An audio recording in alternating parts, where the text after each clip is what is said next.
Animatronics is the construction of robotic puppets that move in a lifelike way. You often see animatronic characters in science fiction movies, as well as theme parks and carnivals. Please be advised that this segment contains images which may not be suitable for younger viewers.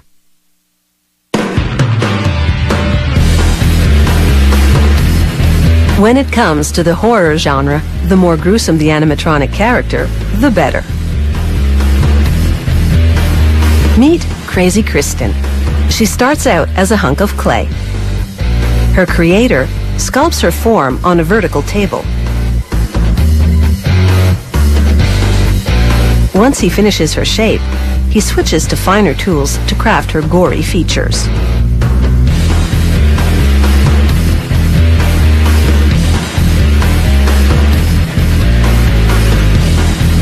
He uses water and a sponge to give her skin a realistic texture. Once the clay has hardened, they lay Crazy Kristen on her back and drown her in gypsum plaster. In an hour or so, the plaster sets, and they remove the sculpture, creating a mold from which they'll produce multiple Crazy Kristens. The mold is quite heavy, so for easier handling, they sever the body in two. Then they fill each mold cavity with liquid latex rubber. A 3mm skin soon hardens against the mold cavity wall. They suction out the remaining liquid latex. Meanwhile, they weld together a steel skeleton, a grate for her rib cage, a strip for her spine, chains for her arm bones, ball bearings for her joints, and steel-reinforced rubber for her neck.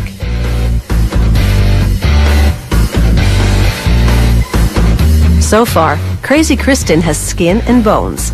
Now she needs flesh. They fill each mold cavity with expanding polyurethane foam. To control the expansion, they cover the top with a plastic sheet and guide the foam with their hands.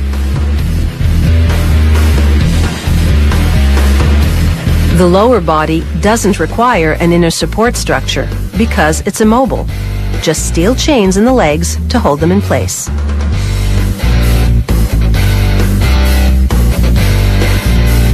Once the foam hardens, it's safe to extract Crazy Kristen's body from the molds.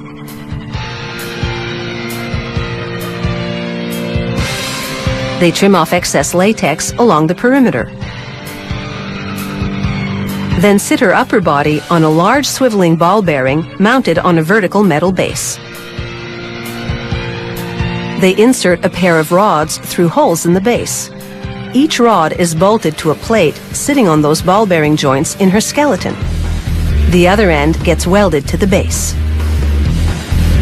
These cylinders are pneumatic, meaning air pressure opens and closes them, making Crazy Kristen thrash about. It's all controlled by this digital device they mount on a guitar amplifier. It sends electric pulses that control the pneumatic cylinders. An actress records the accompanying shrieks and moans. They transfer the soundtrack to the digital control box. The box triggers the sound effects along with the movement. It's time to apply Crazy Kristen's makeup. For her skin colors, they use a half-half mixture of house paint and liquid latex rubber. For her eyeballs, they use off-white opaque ink. Then they airbrush the iris and paint in the pupil with the stick end of a small brush. A few veins with a red pen, airbrushed ink on her mouth guard, and finally, clear epoxy over her eyeballs to make them glassy.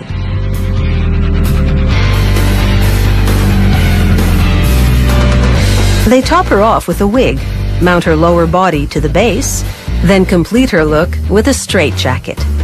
Because Crazy Kristen's home is the insane asylum.